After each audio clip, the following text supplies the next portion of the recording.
ಪರಂ ಶಾಂತಿ. ಬೇಹದ್ನ ದಾದಾಜಿಯವರು ಬೇಹದ್ನ ಮಕ್ಕಳಿಗೆ ಒಂದು ಸಂದೇಶವನ್ನು ನೀಡಿದ್ದಾರೆ. ಅಬ್ ಸೀಟ್ ಪರ್ ಸೆಟ್ ಹೋನೆ ಕಾ ಸಮಯ ಆ ಚುಕಾ ಹೈ.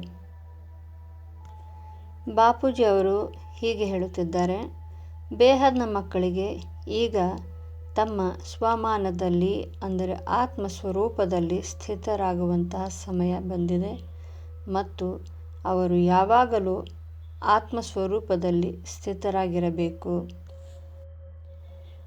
ಯಾರ್ಯಾರಿಗೆ ಬೇಹದ್ನ ಜ್ಞಾನವು ಅರ್ಥವಾಗುತ್ತಿದೆಯೋ ಅವರೆಲ್ಲರೂ ಬೇಹದ್ನ ಆತ್ಮರೇ, ಬೇಹದ್ನ ಮಕ್ಕಳೇ.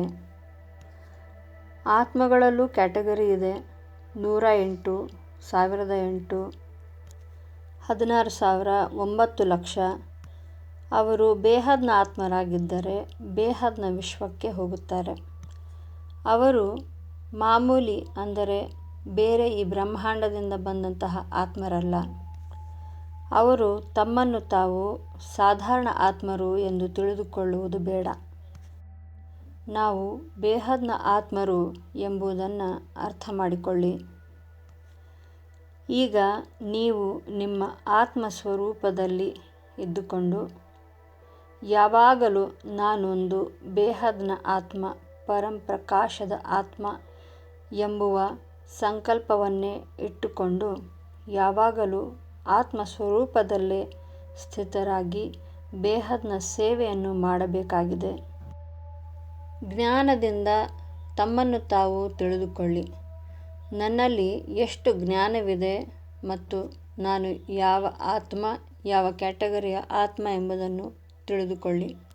ನನಗೆ ಜ್ಞಾನ ಎಷ್ಟು ಅರ್ಥ ಆಗುತ್ತಿದೆ ಅಂದರೆ ನಿಮಗೆ ಎಷ್ಟು ಜ್ಞಾನ ಅರ್ಥವಾಗುತ್ತದೆಯೋ ಅಷ್ಟು ನೀವು ಯೋಗ ಮಾಡಲು ಸಾಧ್ಯ. ಅಷ್ಟೇ ಬೇಹದ್ನ ತಂದೆಯೊಡನೆ ಕನೆಕ್ಷನನ್ನು ಪಡೆದು ಯೋಗ ಮಾಡಲು ಸಾಧ್ಯ. ಅಷ್ಟೇ ಬೇಹದ್ನ ಸಂಕಲ್ಪದಿಂದ ಸೇವೆ ಮಾಡಲು ಸಾಧ್ಯ. ಆಗ ಅಷ್ಟೇ ಜೀವನದಲ್ಲೂ ಧಾರಣೆಗಳು ಬರುತ್ತವೆ. ಜ್ಞಾನವನ್ನು ಧಾರಣೆ ಮಾಡಲು ಸಾಧ್ಯ. ಜೀವನದ 4 ಸಬ್ಜೆಕ್ಟ್ಗಳು: ಜ್ಞಾನ, ಯೋಗ, ಸೇವಾ, ಧಾರಣ. ಈಗ ಎಲ್ಲ ಬೇಹದ್ನ ಆತ್ಮರಿಗೆ ತಮ್ಮ ನಿರಾಕಾರಿ ಸ್ಟೇಜ್ನಲ್ಲಿ ಇರುವಂತಹ ಪುರುಷಾರ್ಥ ಮಾಡಬೇಕಾಗಿದೆ. ಯಾವಾಗಲೂ ತಮ್ಮ ಸ್ವಮಾನದಲ್ಲಿ ಇರುವ ಪ್ರಯತ್ನ ಮಾಡಬೇಕಾಗಿದೆ. ಸ್ವಮಾನ ಎಂದರೆ ಆತ್ಮಸ್ವರೂಪದಲ್ಲಿ ನಾನೊಂದು ಬೇಹದ್ನ ಆತ್ಮ, ಪರಂಪ್ರಕಾಶದ ಆತ್ಮ. ಈ ಒಂದು ಭಾವನೆ ಯಾವಾಗಲೂ ನಿಮ್ಮಲ್ಲಿರಬೇಕು. ಹೇಗೆ ಒಬ್ಬ ಮಹಾರಾಜನಿಗೆ ನಾನು ರಾಜ ಎನ್ನುವ ಸ್ವಮಾನ ಇದ್ದೇ ಇರುತ್ತದೋ, ಹೇಗೆ ಭಾರತದ ಪ್ರಧಾನಮಂತ್ರಿ ಆಗಿರಲಿ, ರಾಷ್ಟ್ರಪತಿ ಆಗಿರಲಿ, ಯಾವುದೇ ಕೆಲಸ ಮಾಡುತ್ತಿರಲಿ ಅವನಿಗೆ ತಾನು ಯಾರು ಎಂಬ ಸ್ವಮಾನ ಇದ್ದೇ ಇರುತ್ತದೆ. ಅದೇ ರೀತಿ ಬೇಹದ್ನ ಮಕ್ಕಳಿಗೂ ನಾನೊಂದು ಬೇಹದ್ನ ಆತ್ಮ, ವಿಶ್ವ ಕಲ್ಯಾಣಕಾರಿ, ವಿಶ್ವ ಪರಿವರ್ತಕ ಆತ್ಮ ಎಂಬುದರ ಸ್ವಮಾನ ಇರಬೇಕು. ಆದರೆ ಅಹಂಕಾರ ಬರಬಾರದು. ಹಾಗೆ ಸಾಮಾನ್ಯ ಆತ್ಮರಂತೆ ಆ್ಯಕ್ಟ್ ಕೂಡ ಮಾಡಬಾರ್ದು. ಅಂದರೆ ಸಾಮಾನ್ಯ ಆತ್ಮರಂತೆ ನಡೆದುಕೊಳ್ಳಬಾರದು. ಅಂದರೆ ಬೇಹದ್ನ ಮಕ್ಕಳು ಏನೇ ಮಾತಾಡಿದರೂ ಸಂಕಲ್ಪ ಮಾಡಿದರೂ ಅವು ಬೇಹದ್ನ ಸಂಕಲ್ಪವಾಗಿರಬೇಕು, ಬೇಹದ್ನ ಮಾತಾಗಿರಬೇಕು. ಅಂದರೆ ಅಷ್ಟು ಬೆಲೆಯುಳ್ಳ ಮಾತಾಗಿರಬೇಕು, ಅಷ್ಟು ವ್ಯಾಲ್ಯೂಬಲ್ ಆಗಿರಬೇಕು. ಬಾಪೂಜಿ ಅವರು ಹೇಳ್ತಾರೆ, ವಾಣಿ ಸೆ ಪರೆ ಆವಾಜ್ ಸೆ ಪರೆ. ಹಾಗಂದರೆ ಹೆಚ್ಚು ಮಾತಾಡಬಾರದು, ಹೆಚ್ಚು ಬೇರೆ ಯಾವುದನ್ನು ಕೇಳಿಸಿಕೊಂಡು ಅದಕ್ಕೆ ಗಮನ ಕೊಡಬಾರದು ಎಂದರ್ಥ. ಯಾವೊಂದು ಭಾವನೆಗೂ ಬರಬಾರದು. ಫೀಲಿಂಗ್ಸ್ ಪರೆ ಅಂತ ಹೇಳ್ತಾರೆ. ಯಾವ ಭಾವನೆಗಳು ನಿಮ್ಮನ್ನು ಕಟ್ಟಾಕಬಾರದು. ಕರ್ಮಾತೀತ, ಭಾವಾತೀತ ಮತ್ತು ಗುಣಾತೀತರಾಗಬೇಕಾಗಿದೆ. ನಿಮ್ಮನ್ನು ಹೊರಗಡೆಯವರು ಯಾರೇ ನೋಡಿದರೂ ಅವರಿಗೆ ಅನಿಸಬೇಕು, ಇವರ ಜೀವನದಲ್ಲಂತೂ ಬಹಳಷ್ಟು ಪರಿವರ್ತನೆ ಆಗಿದೆ, ಇವರು ಮೊದಲು ಇದ್ದ ಹಾಗೆ ಇಲ್ಲ. ನೀವು ಎಂದಿಗೂ ಈ ಲೌಕಿಕ ಜಗತ್ತಿನಲ್ಲಿ, ಈ ಲೌಕಿಕ ಸಂಬಂಧಗಳಲ್ಲಿರುವಂತಹ ಯಾವುದೇ ವಿಷಯಕ್ಕೂ ನೀವು ಹೆಚ್ಚು ಗಮನ ಕೊಡಬಾರದು. ನೀವು ಯಾವಾಗಲೂ ನಿಮ್ಮ ಆತ್ಮ ಸ್ವರೂಪದಲ್ಲೇ ಇರಬೇಕು. ಸಮಯ ಬಂದರೆ ನಿಮ್ಮ ಜೊತೆ ಇರುವವರಿಗೆ ನೀವು ಡೈರೆಕ್ಟಾಗಿ ಹೇಳಿಬಿಡಿ, ನನಗೆ ಈ ಲೌಕಿಕ ವಿಷಯಗಳಲ್ಲಿ ಯಾವುದೇ ಒಂದು ಇಂಟ್ರೆಸ್ಟ್ ಇಲ್ಲ, ನಾನು ಇದರ ಬಗ್ಗೆ ಮಾತಾಡುವುದಿಲ್ಲ. ವಿಷಯ ಬಹಳ ಮುಖ್ಯವಾಗಿದ್ದಾಗಿದ್ದರೆ ಮಾತ್ರ ಅಲ್ಲಿ ನಿಮ್ಮ ಒಪಿನಿಯನನ್ನು ಕೊಡಿ. ಎಲ್ಲರಿಗೂ ಅನಿಸಬೇಕು ನಿಮ್ಮಲ್ಲಿ ಒಂದು ಬಹಳ ದೊಡ್ಡ ಪರಿವರ್ತನೆ ಆಗಿದೆ. ಅದೆಂತಹ ಪರಿವರ್ತನೆ ಆಗಿದೆ ಎಂದು ತಾವೇ ಸ್ವತಃ ಬಂದು ಕೇಳುತ್ತಾರೆ.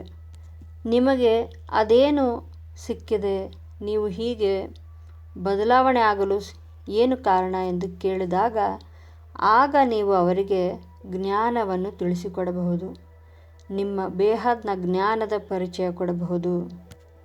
ನನಗೆ ಬೇಹದ್ನ ಪ್ರಾಪ್ತಿಯಾಗಿದೆ, ಬೇಹದ್ನ ಭಾಗ್ಯ ಮಾಡಿಕೊಳ್ಳುವ ಅವಕಾಶ ಸಿಕ್ಕಿದೆ ಎಂದು ಹೇಳಬಹುದು. ಬಾಪೂಜಿಯವರು ಹೀಗೆ ಹೇಳುತ್ತಿದ್ದಾರೆ, ಈಗ ನಡೆಯುತ್ತಿರುವ ಸಮಯ ಅವಿನಾಶಿ ಭಾಗ್ಯವನ್ನು ಮಾಡಿಕೊಳ್ಳುವಂತಹ ಸಮಯ. ಮುಂದೆ ಬೇಹದ್ನ ಮಕ್ಕಳು ಅವರು ಯಾವುದೇ ಕ್ಯಾಟಗರಿಯವರಾಗಿರಬಹುದು, 108, 1008, 16,000, 9 ಲಕ್ಷ, ಅವರು ಯಾರೇ ಇದ್ದರೂ ಅವರು ತಮ್ಮನ್ನು ತಾವು ಮುಂದೆ ಪ್ರತ್ಯಕ್ಷ ಮಾಡುತ್ತಾರೆ. ಆಗ ಎಲ್ಲರಿಗೂ ತಿಳಿದು ಬರುತ್ತದೆ ಇವರು ಯಾರು, ಎಂತಹ ಆತ್ಮ ಎಂದು. ಬೇಹದ್ನ ಮಕ್ಕಳು ಸ್ವಮಾನದಲ್ಲಿ ಇದ್ದುಕೊಂಡು ತಮ್ಮ ಭಾಗ್ಯವನ್ನು, ತಮ್ಮ ಜೀವನವನ್ನು ಬದಲಾಯಿಸಬೇಕಾಗಿದೆ. ಆಗ ನಿಮ್ಮ ಎಲ್ಲ ಸಂಕಲ್ಪಗಳು ಸಿದ್ಧವಾಗುತ್ತವೆ. ಆತ್ಮಸ್ವರೂಪದಲ್ಲಿದ್ದುಕೊಂಡು ಮಾಡಿದ ಸಂಕಲ್ಪಗಳು ಬಹಳ ಪವರ್ಫುಲ್ ಆಗಿರುತ್ತವೆ ಮತ್ತು ಅವು ಸಿದ್ಧವಾಗಲೇಬೇಕು. ಏಕೆಂದರೆ ಬೇಹದ್ನ ಆತ್ಮರಲ್ಲಿ ಬೇಹದ್ ಕಲಾದ ಪವರ್ ಇದೆ. ನಿಮ್ಮ ಎಲ್ಲ ಸಂಕಲ್ಪಗಳು ವಿಶ್ವ ಕಲ್ಯಾಣಕಾರಿಯಾಗಿರಬೇಕು, ವಿಶ್ವ ಪರಿವರ್ತನೆಗಾಗಿ ಆಗಿರಬೇಕು. ಯಾವುದು ನಿಮಗೋಸ್ಕರ ಆಗಿರಬಾರದು, ನಿಮ್ಮ ಸ್ವಾರ್ಥಕ್ಕೋಸ್ಕರ ಆಗಿರಬಾರದು. ತನಗೋಸ್ಕರ ಬದುಕುವವರು ಪ್ರಾಣಿಗಳಿಗೆ ಸಮಾನ ಎಂದು ಬಾಪೂಜಿಯವರು ಯಾವಾಗಲೂ ಹೇಳುತ್ತಿರುತ್ತಾರೆ. ಯಾರು ವಿಶ್ವಕ್ಕಾಗಿ, ವಿಶ್ವದ ಪರಿವರ್ತನೆಗಾಗಿ ಬದುಕುತ್ತಾರೋ ಅವರು ಬೇಹದ್ನ ಆತ್ಮರು. ಅವರೇ ಬೇಹದ್ನ ಭಾಗ್ಯಶಾಲಿಗಳಾಗಲು ಸಾಧ್ಯ. ಮೊದಲು ಬೇಹದ್ನ ಮಕ್ಕಳು ಪರಂ ಶಾಂತಿಯ ವೈಬ್ರೇಷನನ್ನು ತಮ್ಮ ತಮ್ಮ ಮನೆಗಳಲ್ಲಿ ಹರಡಬೇಕು, ತಮ್ಮ ತಮ್ಮ ಮನೆಯನ್ನು ಪರಿವರ್ತನೆ ಮಾಡಬೇಕು. Charity begins at home. ಹೀಗೆ ನಿಧಾನವಾಗಿ ನೀವಿರುವ ನಿಮ್ಮ ಸುತ್ತಮುತ್ತಲಿರುವ ವಾಯುಮಂಡಲ ಪರಿವರ್ತನೆಗೊಂಡು ವಿಶ್ವವು ಪರಿವರ್ತನೆಗೊಳ್ಳುತ್ತದೆ. ನಿಮ್ಮ ಶತ್ರುಗಳೇ ಆಗಲಿ ಯಾರೇ ಇರಲಿ ನಿಮ್ಮನ್ನು ನೆನಪಿಸಿಕೊಂಡಾಗ ಅವರಿಗೆ ಪರಂ ಶಾಂತಿಯ ಅನುಭವವಾಗುತ್ತದೆ. ನಿಮ್ಮ ಶತ್ರುಗಳು ನಿಮ್ಮ ಮಿತ್ರರಾಗುತ್ತಾರೆ. ಬೇಹದ್ನ ಮಕ್ಕಳು ಇದನ್ನು ಸಾಧಿಸಿ ತೋರಿಸಬೇಕು, ಇದನ್ನು ಪ್ರತ್ಯಕ್ಷ ಮಾಡಿ ತೋರಿಸಬೇಕು. ಆಗ ಜನರಿಗೆ ಅರ್ಥವಾಗುತ್ತದೆ. ಆಗ ಅವರು ಬೇಹದ್ನ ಜ್ಞಾನವನ್ನು ಪಡೆಯಲು ಮುಂದಾಗುತ್ತಾರೆ. ನಿಮ್ಮ ಬಳಿ ಇರುವಂತಹ ಶಾಂತಿಯನ್ನು ಅವರೂ ಸಹ ಪಡೆಯಲು ಪ್ರಯತ್ನಿಸುತ್ತಾರೆ. ಪರಂ ಶಾಂತಿ. परम शांति सोचो बोलो परम शांति. Join us daily for our morning live meditation, Monday to Saturday, 5:30 to 6:30 a.m. Join us daily for live meditation, 10 p.m. to 11 p.m. on YouTube Live. Subscribe now. Website www.paramshanti.org. Email us anant@paramshanti.org. Like, share, subscribe. Join today. बेहद की परम शांति सो